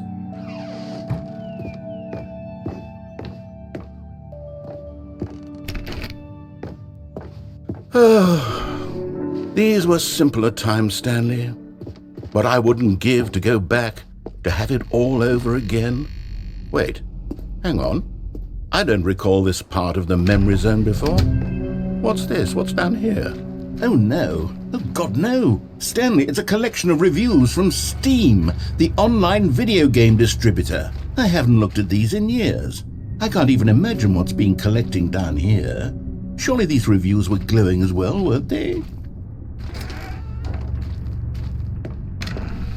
Honestly, I could not be bothered to play this game to full completion. The narrator is obnoxious and unfunny, with his humor and dialogue proving to be more irritating than entertaining. Unfunny!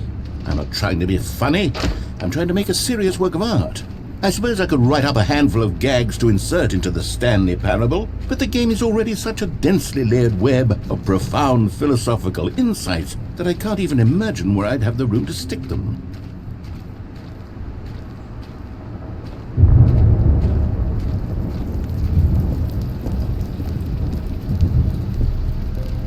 Okay, let's see what this one says.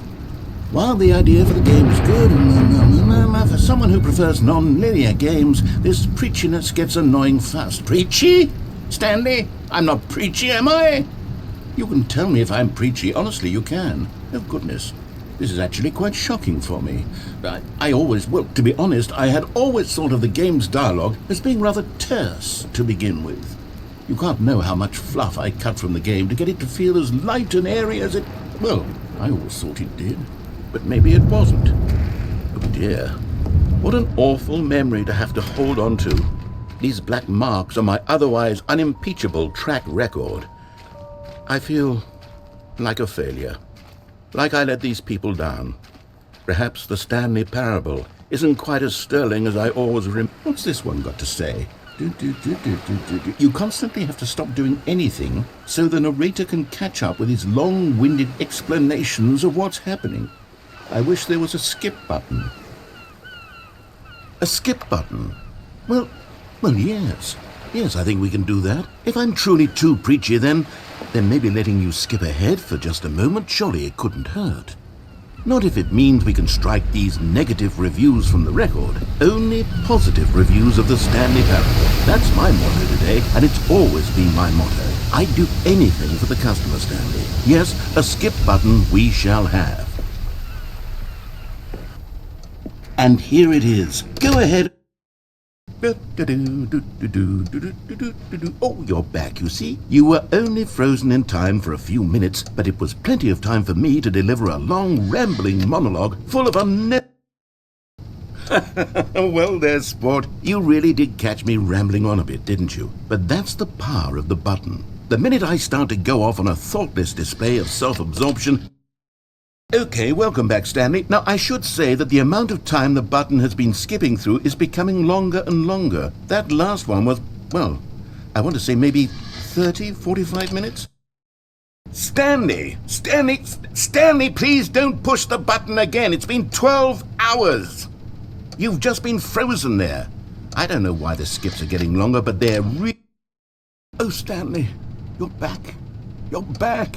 Oh, my goodness. I have someone to talk to again. Stanley, I think it's been a week. Or 2 weeks.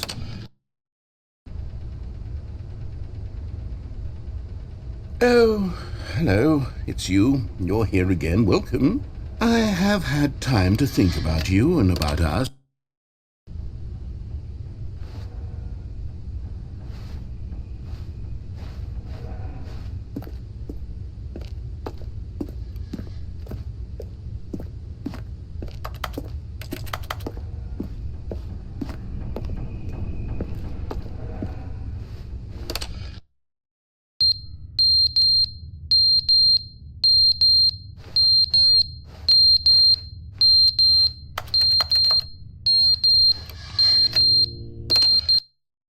But they didn't understand the game was never meant to be funny. It was meant to have a point. It was meant to speak to the human condition. But where are the jokes? Where are the jokes? They bemoaned, they screamed, they gnashed it.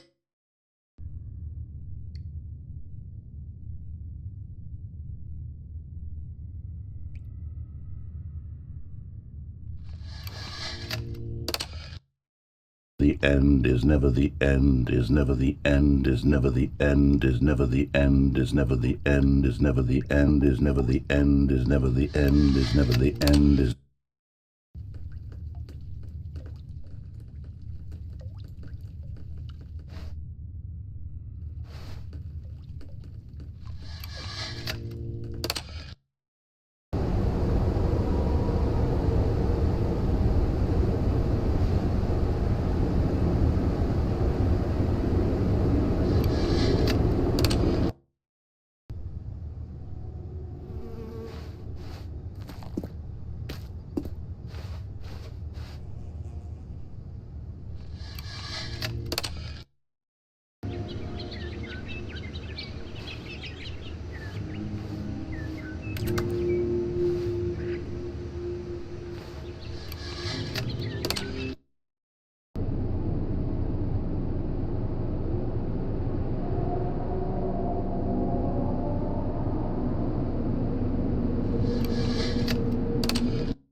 All of his co-workers were gone.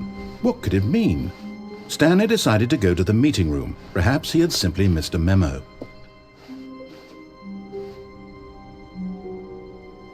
Oh, good. You notice my sign. Yes, I have something very exciting to show you.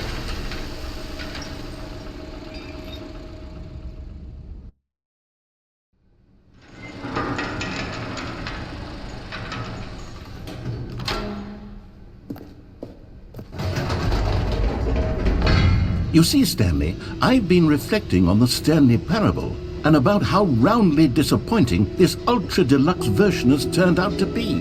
The original Stanley Parable was a landmark, and any new content for it should live up to that legacy. So forget this Ultra Deluxe nonsense. I say we take it one step even further. Which is why I'm very proud to announce for the first time ever, the Stanley Parable 2.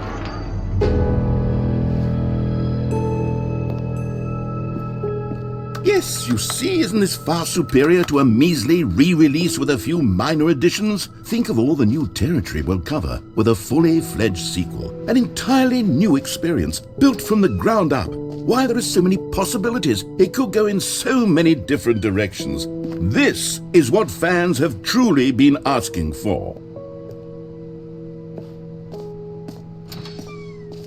Now, to be clear, I haven't quite nailed down what exactly the Stanley Parable 2 is going to be, but let's take a look at some of the features I've been developing for it. I figure that if I can loosely organize a handful of interesting concepts, that surely the game will sort of naturally spring up around them. It'll all work itself out. Game development is much more of a fuzzy magic than anything scientific or logical, really.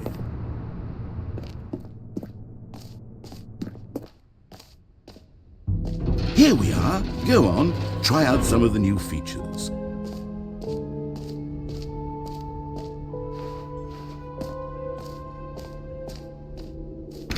For the Stanley Parable 2, I asked myself, what do players really want? And of course, the first and most obvious answer is that they want to be individually recognized and validated as people. So with that in mind, sorry, I should have clarified. Right now, the button only says the name Jim. But of course, in the final game, this button will say your name, whatever name that is. Here, let's have you role-play as Jim to really simulate the full experience of this feature. Just play along. I promise you'll love it. Okay, here we go. Let's take a deep breath, clear your mind, forget whoever you are, and simply become a person named Jim. Jim. Whoa, hold on. I wasn't finished setting up the backstory. If you don't properly roleplay as Jim, then you'll never understand the impact of this button. Otherwise, it's just a stupid button that says somebody else's name.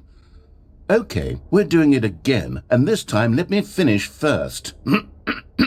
Now, allow yourself to become Jim. All right, fine, whatever. It's just a meaningless button that says Jim. Are you happy now? Get out of here. I'm done with this button. Why don't you go humiliate me in front of a different feature that I worked very hard on? Jim. See, if you'd only played along, that would have been your name the button says, but no. Instead, I can't even think about it. I'm taking the Jim button away. Jim.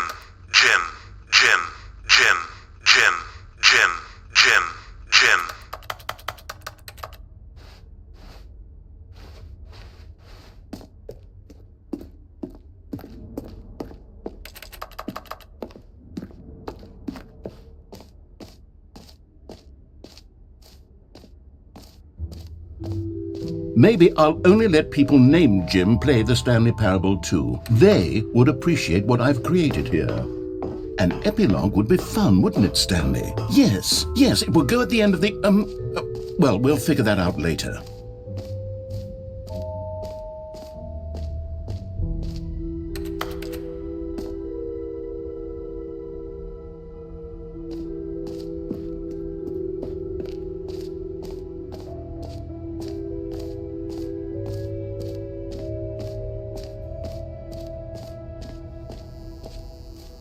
Now here's something special. You remember that broken test achievement that got left in the game on accident? Well, I'm developing a technology to simply give you the achievement. Yes, you see, you'll come to this lever, and when you pull it, the achievement will be given to you. It's as simple as that. Okay, perhaps I should have clarified. This is technology that will exist. Right now, the achievement is still fully broken. I'm not a wizard, Stanley, but I guarantee it will be fixed in the sequel to at last satisfy the hordes of ravenous fans all over the world who have been uproariously demanding this feature. Gamers, we hear you, and I promise it will happen.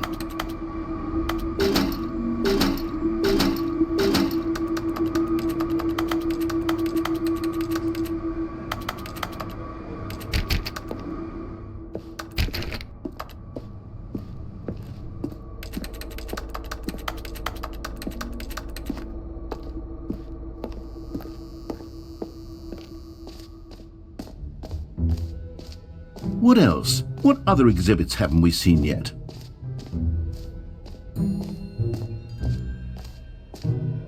Okay, I'll be honest, I haven't yet decided on this one. I think that in the new version, the office could use a bit of decoration, like balloons. But I'm undecided on Get Well Someday and Happy 12th Birthday. Which would you go with?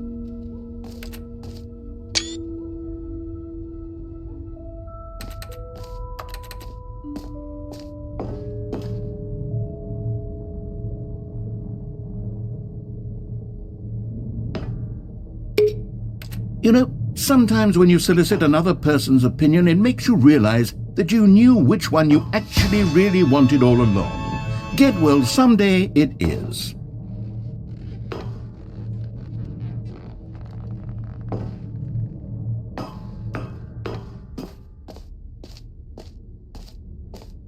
Or actually, maybe I should have gone with... No, I've made my decision, we're moving on.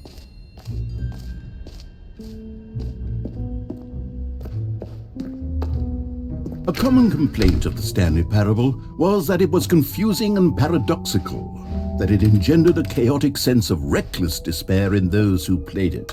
Well, I'm happy to say that after much consideration, I've engineered a clever solution to this fundamental problem with the game. It's the Stanley Parable Reassurance Bucket.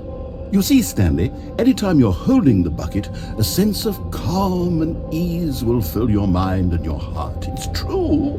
As long as you hold on to the bucket, the many disorienting contradictions of the Stanley Parable will feel perfectly normal and perhaps even comforting. You may even come to long for the gentle embrace of jarring cognitive dissonance while the bucket is in your arms. And to be honest, it's a much more convenient solution for me than actually redesigning the game to be less uncomfortable. Can you imagine what a pain in the ass that would be? Yes, the bucket is the perfect solution. Come on, give it a try.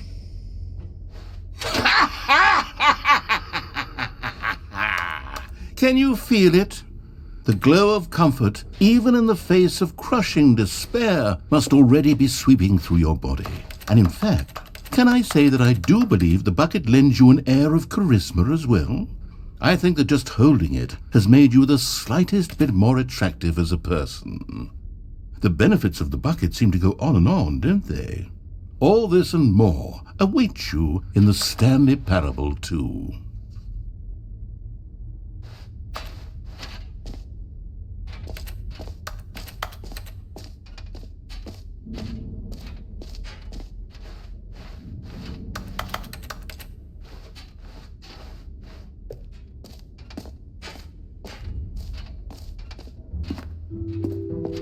Does anyone give out awards for most enjoyable bucket in a video game? That really should be an award if it isn't already. Calling it the Stanley Parable 2 is just so much catchier than Ultra Deluxe, don't you think? Ultra Deluxe? What does it even mean? But the Stanley Parable 2, now that's an artistic statement right there. It's future-oriented. It screams progress and innovation and long-term franchising potential.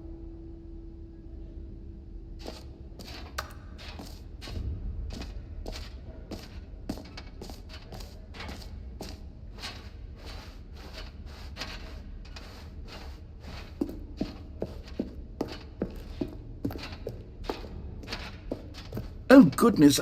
Stanley, this is fairly awkward. I hate to do this, but before you leave, you really should go to the collectibles exhibit. You see, there is a surprise I was going to spring on you later, and it involves the collectibles. And I really do hate to break the illusion, but it's important that you go see the collectibles, okay?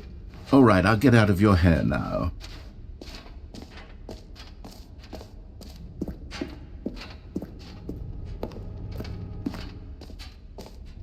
Ah, collectibles.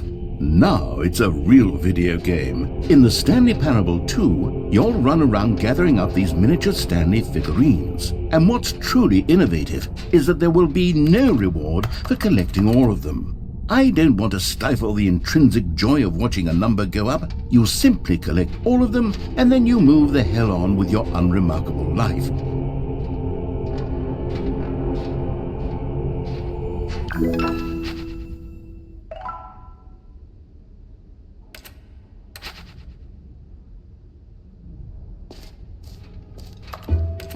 God, it really is the worst when you collect everything in a video game and then they give you a big fancy reward for it. Absolutely tragic.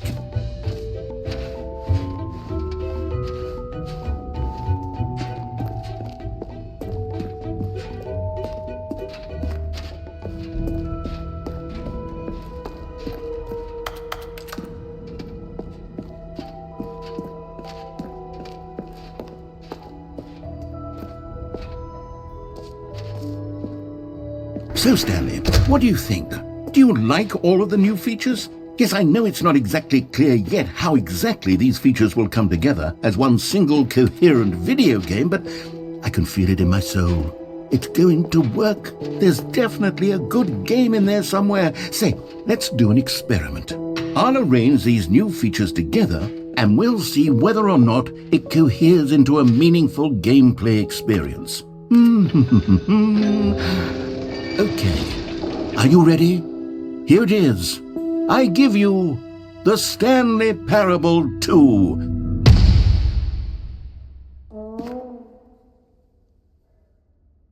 I mean, there's potential here, right? It's sort of... Okay, never mind. Hold on, let me do a different arrangement. Okay, yes, this is much better. I feel good about this. Here we go. Version 2. Who am I kidding, Stanley? This isn't a coherent video game at all. It's a lot of gags. And I do very much enjoy creating gags, but they don't add up to anything. I wanted more than anything to create a sequel that would capture all the magic of the first game. I wanted fans to love it. No matter how good these gags are, they won't stand on their own. They would need the structure and the gameplay of the original. Wait, maybe that's it. I can take the original Stanley Parable and simply, insert a few of my new features into it. Tastefully, of course. With respect. With care for the vision and integrity of the original game. Would it possibly work? I suppose it could. But it would need a really, really tremendous title screen. A title screen that says with bold and uncompromising conviction, "This is the Stanley Parable 2. Let me see if I can whip something up. All right, perfect. Go ahead. Take a look.